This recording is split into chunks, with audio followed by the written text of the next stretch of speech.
right, so we're going to start talking now about the normal distribution. This is a big one. It's called the normal distribution for a reason. Sometimes it's called the Gaussian distribution.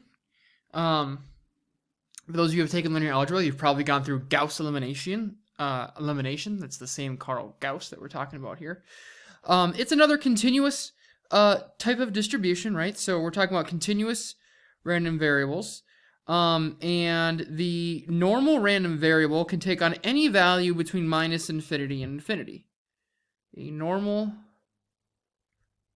random variable can take on any value, and the real number line from minus infinity to infinity. Now, it tends to be that obviously the extreme values tend to be very unlikely, but in a theoretical sense that there is any value here, any real number is a possible value. And many distributions can be approximated by the normal distribution. Many distributions can be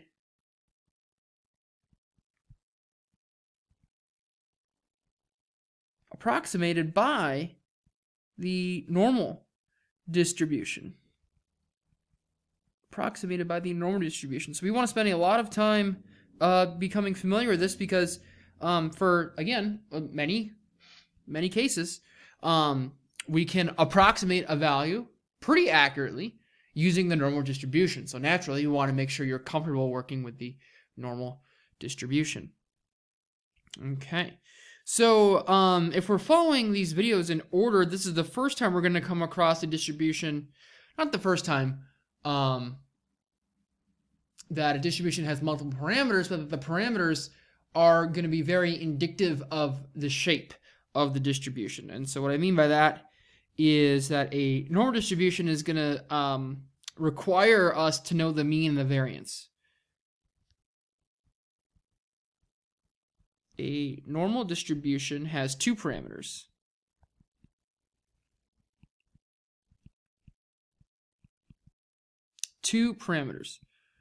One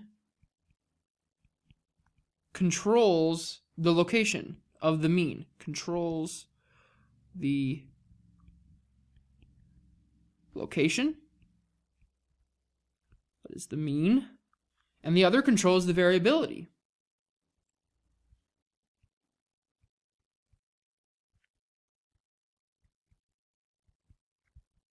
Or the spread. The variability.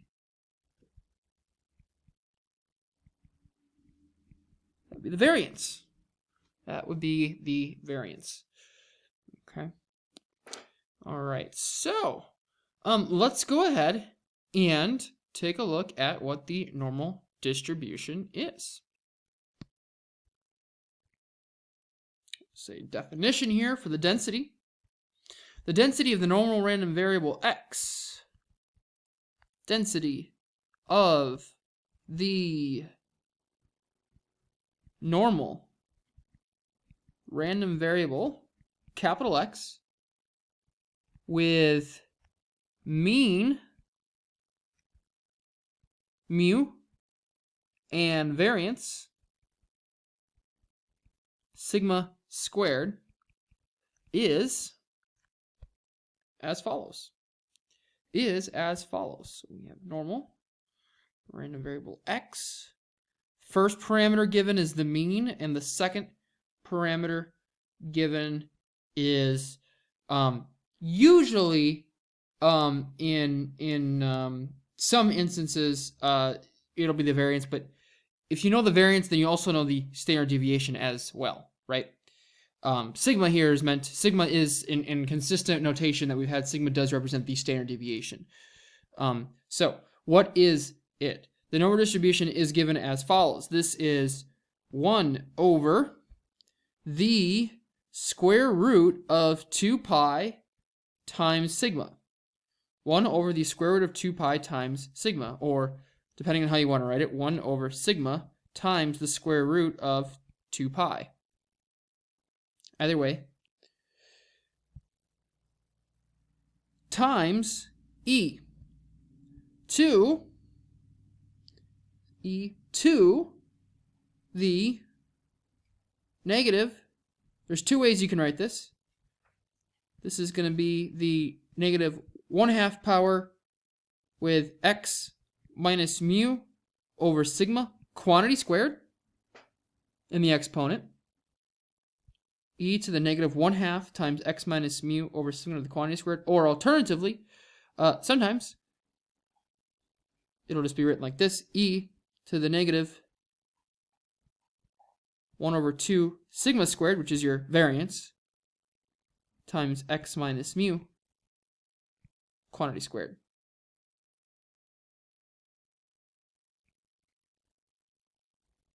Of course, this is good for x between minus infinity and infinity.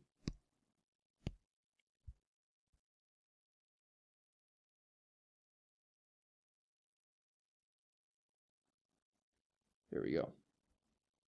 Okay. This is a little complicated looking, all right, but it's not. Well, how would I say this? It is a little complicated looking. But something I want you to remember is that you'll be given usually values for the mean mu and values for sigma, the standard deviation. And so when you punch this in, you've got a lot of constants. 1/√2 pi is a constant. Sigma, that'll be a number. You'll have e to the negative 1/2 sigma squared. That's just a number. X minus mu, the quantity squared, mu is a number. And so really, it'll just be e to some, negative 1/2 power of x squared type thing. It looks a little intimidating at first, but it's very much something we can work with. But why is it like this e to the negative 1/2 some power quantity squared? This is that bell curve that many people refer to, say something follows a bell curve or a bell distribution. This is the equation that we use to get that. The general shape is a bell curve.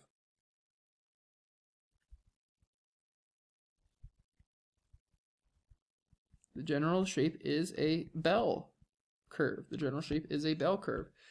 So what I mean by that is, let's take a look, for example, a normal distribution with a mean of 0 and a standard deviation of 1. A mean of 0 and a standard deviation of 1. Let's see. Here I need an axes.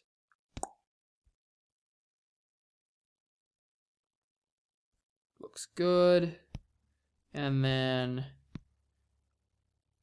so mean of 0 and a standard deviation of 1. So then this is going to have a height of 1 here. And it has this nice bell curve that looks something like that. That would be our distribution. That is what our distribution looks like. Okay. Now, how does this change up when you are adjusting your parameters? You adjust the mean and you adjust the standard deviation. I want to show you.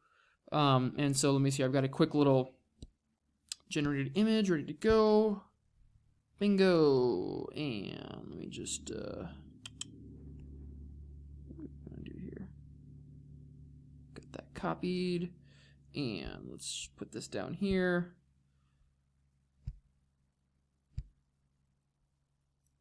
Paste. Nope. Paste. There we go. Bingo. Looks great. Okay, so here are two normal curves. Here are two normal curves that I want us to look at real quick. Let's take a look at this blue normal distribution here, okay? Take a look at this blue normal distribution here. It peaks out at a height of 0.4. If you look at your axes here, this is going to be our x.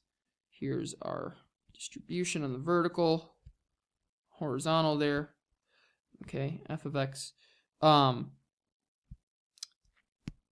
What do we have here? You've got a maximum value of 0.4. So where is the mean? This is a distribution with a mean of 1. And then in red, this is a distribution, its mean is right about there. And so here we would say the mean of the second normal distribution here is something, it's between 4 and 5, right? So roughly we'll say about 4.5. Should be pretty close. So that's what changing the mean does, is it kind of shifts where that peak is, right? It shifts where the peak is. We can't necessarily really infer too much from here as far as what the exact value of your standard deviation would be, but based on the spread, we could make up a relationship, right? So if I say this blue curve is going to have a standard deviation of sigma 1, and I'm going to say the red curve has a standard deviation of sigma 2, what do you think the relationship would be between sigma 1 and sigma 2 here? Which one should have a higher standard deviation?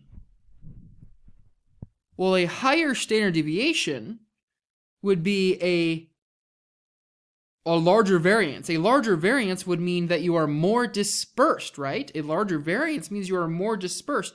So the red curve is definitely a bit fatter. That's more dispersed. So sigma 2 is going to be greater than sigma 1, right? Sigma 2 is definitely greater than sigma 1. So at the very least, we could just say that, right? We could say that. If you make your standard deviation smaller, standard deviation becomes smaller, the more narrow the distribution looks, right? Okay, and let's just mention a couple of those key properties in here in writing, so we have these in our notes. So I'll say some key properties to note. Key properties to note here. Some key properties to note. I'll say 1, that the curve has a maximum value at x equals mu. Curve has a max value at x equals mu. That should always be the case with a normal distribution curve. It is also symmetric above that line.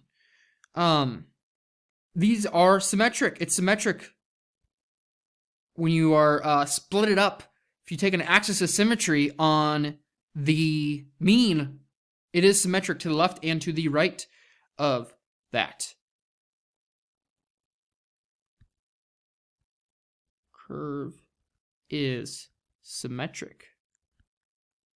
S-Y-M, symmetric. Symmetric, we'll say about the vertical axis.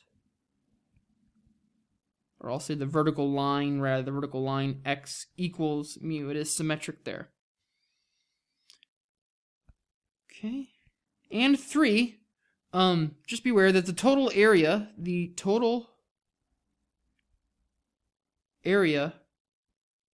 under the curve is 1. Total area under the curve is 1. All right. So when it comes to calculating probabilities here, right? Thinking about this, when it comes to calculating probabilities, this is a continuous distribution, right? And so normally what we would end up doing here is we would end up integrating, right? This is our p.d.f. This is our p.d.f, right? F of x. So if you want to find the area under the curve, we would integrate that, from whatever bound to whatever bound, right? From A to B or something like that, okay? So the good news, the bad news is it's kind of complicated to do that. The good news is we actually have tables to help us with that. We will actually be using tables generated that give us good numerical approximations of these potential values, okay? The bad news is that, you need a new table for every different pair of mu and sigma, right? I'm going to need a new table for every different pair of mu and sigma, because you think about calculating some area under a curve here, right? You think about calculating maybe this area here. Well, that's to the right. This is going to be different, though, if I change the mean, or if I change the, change the standard deviation, okay? So that's a problem we're going to need to look at overcoming. Okay, that's a problem we're going to need to look at overcoming. But it's definitely something that we can overcome. Okay. Something I just want to mention, just given the current circumstances here, is that we will, in a normal situation, I usually will do a proof that the mean of the normal distribution is in fact whatever number is showing here. And then I will usually do a proof, well, we'll usually prove that, and then it's a similar proof to show that the variance of a normal distribution is actually a function of this. It's a function where this number shows up there. For the sake of what we're doing right now, probably going to go ahead and just omit those proofs. And so I'm just going to state this as a theorem that it is, in fact, true for a normal random variable x, the mean, or the expected value of x, is mu, that is the parameter that you have in there, and the variance of x is sigma squared, which is the parameter that you have in there. I know this seems a little bit redundant because we've already used, we tend to use the letters mu and sigma squared literally to represent mean and variance. It's kind of a chicken and an egg thing here. But we can prove that whatever we put here, we could use a different symbol. I could put like an A for sigma, so this could be A squared, and then mu could be something like B. And then we could show that the mean of the normal would be A, and that the variance would be B squared, right? We could do that. But for sake of time here, we're just going to go ahead and skip the proof. Skip the proof for time, just for now. We'll skip the proof just for the sake of time. I think it's nice to see, but it's not really going to help us out working with the normal distribution. So much of what we're going to be able to need to practice, is finding areas under the curve here. And so let's leave it at that for now, and then come back in the next video and start talking about how one can calculate some of these areas.